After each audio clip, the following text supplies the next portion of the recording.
Hey guys, I'm Theo. Welcome back to another Genshin character guide. In this video, I will share with you a quick and concise guide for the 4-star Cryo sub DPS, Rosaria.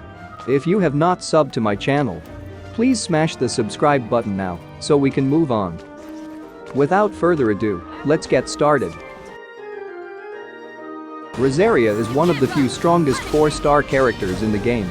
She can be played as a Cryo main DPS, Cryo sub DPS, Cryo support, or a physical carry. I personally think that she shines the most as a Cryo sub DPS. Now, let's look at what she offers in her kit. As a sub DPS or support, she has some very useful abilities to buff her team. First, her elemental skill generates 3 energy particles after she lands the second hit. This is very useful as a Cryo battery. Second, her burst is what makes her a good Cryo sub DPS and support. Rosaria's burst is an off-field skill which has a very high damage multiplier.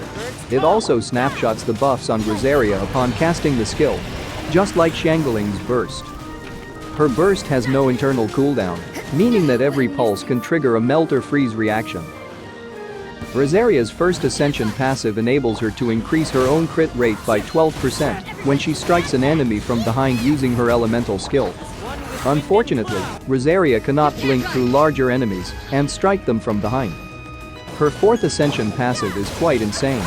It allows her to transfer 15% of her crit rate to all other party members for 10 seconds after casting her burst.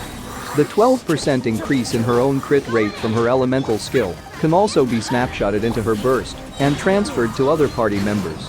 So, for sub DPS or support Rosaria, the trick is to build 88% crit rate on Rosaria. Use her elemental skill on a small enemy and cast her burst. Now your party members have an additional 15% crit rate. For talent priorities, level up her burst first, followed by her elemental skill. If you use her as an on-field main DPS, then you need to level up her normal attack together with her burst. As we know, Hoyoverse has turned Genshin into polearm impact. There are tons of weapons that you can choose for her. These are the best 5-star choices for a DPS or sub DPS Rosaria. These are the best 4-star weapons for her. Artifacts-wise, you have a lot of options. 2-piece Blizzard Strayer and 2-piece Noblesse is a good all-rounded combination build. 2-piece Blizzard Strayer and 2-piece Wanderer's Troop is a great option for reverse melt DPS Rosaria. 4-piece Emblem of Severed Fate is a more burst-focused build without needing to worry about energy issues. 4-piece Blizzard Strayer is the best option for freeze build. One important tip from me. You can always substitute any of the 2-piece sets with 2-piece attack sets if they have way better substats. For pure support build, you can't go wrong with a 4-piece Noblesse Oblige set. Regarding artifact main stats, go with Attack Sand, Cryo Goblet, Crit Rate or Crit Damage Circlet depending on your weapon. Consider switching the Attack Sand with Energy Recharge Sand if you have difficulty getting her burst off cooldown. Optimally, you need around 140 to 160% energy recharge if you run her without a battery.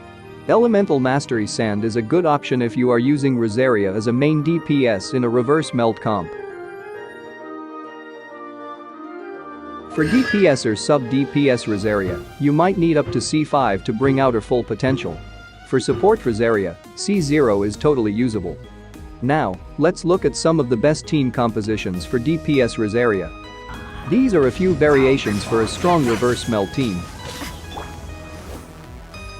For freeze team comps, Changyun is a key member in the party to provide cryo infusion on Rosaria's normal attack.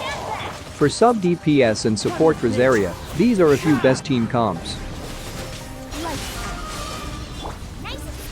So, that's about it. If you like my short and sweet guide, please hit the like button and subscribe to my channel for more useful content. Leave your comments down below and let me know your thoughts. Thanks for watching, and I shall see you in my next video. Peace.